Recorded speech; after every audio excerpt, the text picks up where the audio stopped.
Il y avait au temps d'Hérode le grand, roi de Judée, un prêtre du groupe d'Abia nommé Zacharie.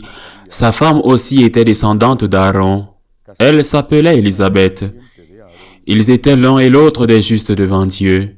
Ils suivaient tous les commandements et les préceptes du Seigneur. De façon irréprochable, ils n'avaient pas d'enfants, car Élisabeth était stérile, et de plus, ils étaient l'un et l'autre avancés en âge. Or, tandis que Zacharie, durant la période attribuée aux prêtres de son groupe, assurait le service du culte devant Dieu, il fut désigné par le sort, suivant l'usage des prêtres, pour aller offrir l'encens dans le sanctuaire du Seigneur. Toute la multitude du peuple était en prière au dehors, à l'heure de l'offrande de l'encens. L'ange du Seigneur lui apparut debout à droite de l'autel de l'encens. À sa vue, Zacharie fut bouleversé, et la crainte le saisit. L'ange lui dit, « Sois sans crainte, Zacharie, car ta supplication a été exaucée. Ta femme Élisabeth mettra au monde pour toi un fils, et tu lui donneras le nom de Jean. Tu seras dans la joie et l'allégresse, et beaucoup se réjouiront de sa naissance, car il sera grand devant le Seigneur. Il ne boira pas de vin ni de boisson forte, et il sera rempli d'Esprit Saint dès le ventre de sa mère. Il fera revenir de nombreux fils d'Israël au Seigneur leur Dieu.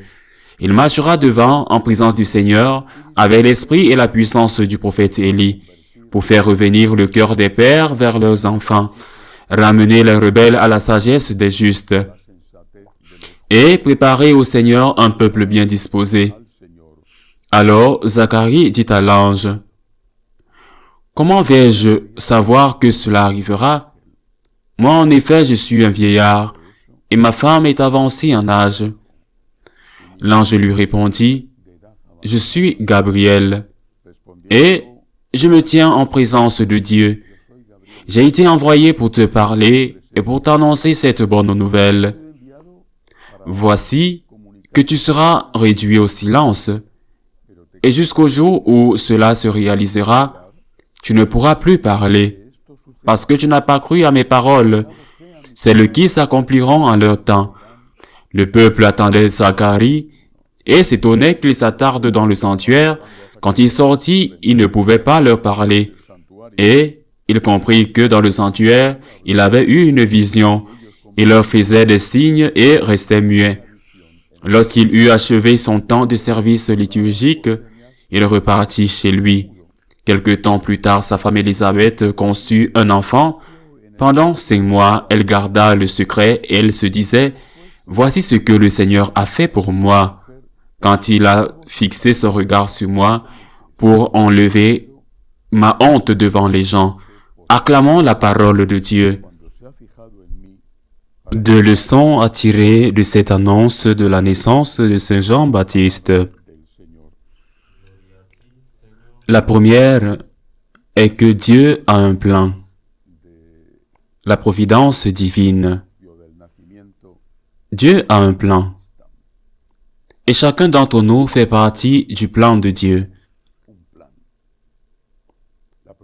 Saint John Henry Newman, ce grand converti de l'anglicanisme au catholicisme à la fin du XIXe siècle, disait que s'il n'était pas fidèle au plan de Dieu, Dieu devrait chercher quelqu'un d'autre et il le trouverait, même si cela retardait l'accomplissement du plan de Dieu. Chacun de nous entre dans le plan de Dieu. Nous pouvons échouer. Nous pouvons dire non à Dieu. Et bien sûr, cela aura des conséquences. Pour nous d'abord, mais aussi pour d'autres. Cela aura des conséquences pour des personnes concrètes qui auraient du pouvoir être heureuses sur terre, avoir du pain pour satisfaire leur faim, avoir trouvé une main pour les sortir de leur péché et pouvoir accéder plus facilement à la vie éternelle. Notre nom au projet de Dieu a des répercussions sur nous et sur les autres. Et il faut en tenir compte lorsque la question des vocations se pose parmi les jeunes. Il faut avoir des motifs très sérieux. Il faut avoir des motifs très réfléchis. Il faut faire un discernement très honnête pour dire non à Dieu quand il vous appelle à la prêtrise. Je ne dis pas qu'il n'y a pas de motif. Il y en a, mais il faut que ce soit des motifs très convaincants. Nous faisons partie d'un plan de salut, un plan que la divine providence a prévu pour chacun d'entre nous avant même que nous soyons nés.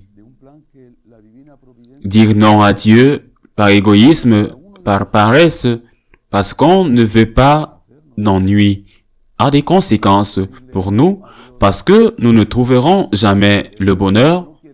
Nous trouverons des fragments de bonheur, des moments de bonheur, mais le bonheur, la capacité de remplir votre cœur, de donner un sens à votre vie, nous savons tous qu'au fond, seul Dieu peut le donner.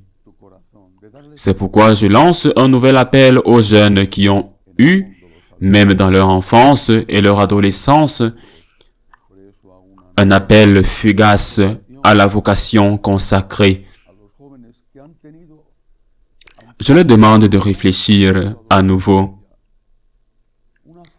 S'ils en ont encore la possibilité, ils font partie du plan de Dieu pour leur salut, pour le bonheur de beaucoup de personnes, pour le salut des âmes de beaucoup. Première leçon tirée de l'enseignement de Saint Zacharie, qui a fini par accepter le plan de Dieu. Deuxième leçon de cet évangile.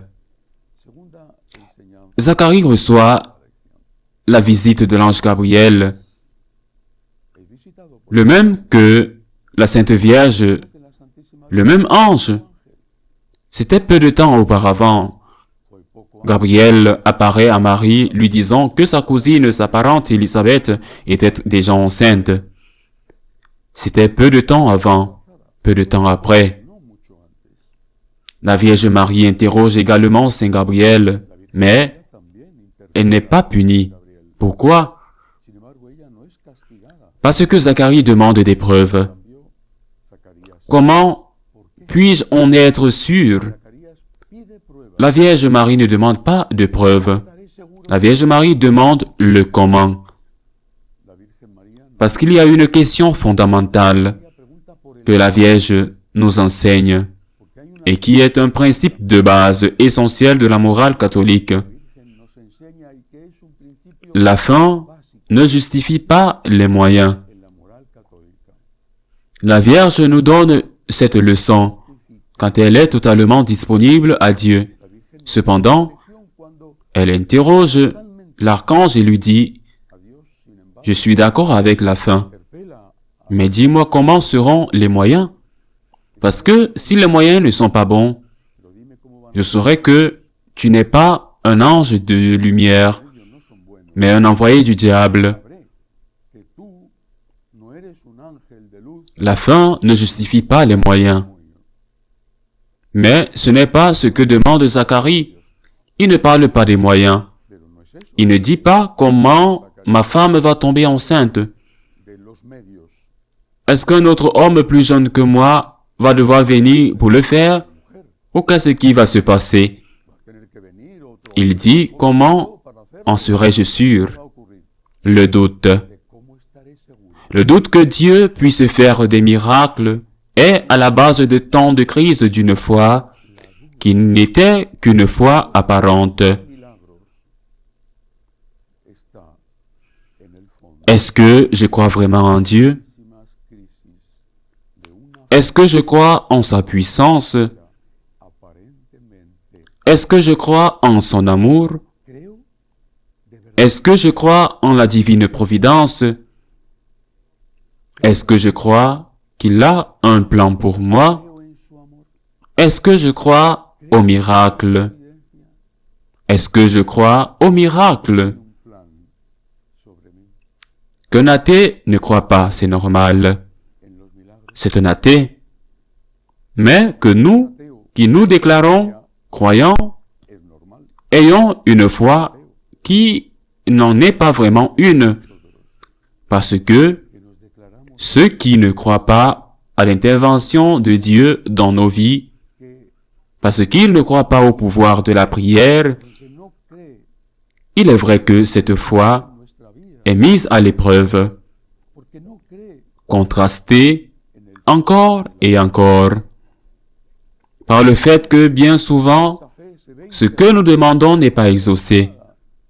Si la foi est véritable, elle accepte que Dieu est Dieu, qu'il n'est pas notre employé, qu'il n'est pas notre serviteur, qu'il est notre Seigneur, et que par conséquent, le fait que nous demandions, et même que nous demandions avec foi, en croyant qu'il peut faire des miracles, ne signifie pas qu'il n'y a pas un plan qui nous est caché, selon lequel ce que nous demandons, même si c'est bien, n'est pas la chose la plus commode à faire. Je crois en la puissance de Dieu. J'ai confiance en Dieu. Et je fais confiance parce qu'il est digne de confiance. Il est plus digne de confiance que moi. Il est digne de confiance. Il mérite que je lui fasse confiance. Et cela signifie que parfois, les miracles que je demande se réaliseront. Parfois non, mais cela ne signifie pas qu'il ne m'écoute pas et que je perde ma confiance en lui. Je fais confiance à Dieu. Il n'a pas besoin de s'expliquer. Je n'ai pas besoin de lui demander des preuves. Il m'en a donné suffisamment pour que je lui fasse confiance. Ne tombons pas dans le piège de Zacharie, qui est resté muet, incapable d'exprimer le miracle qu'il avait reçu, simplement parce que, étant prêtre, au fond de lui, il n'avait pas foi en Dieu. Ainsi soit-il.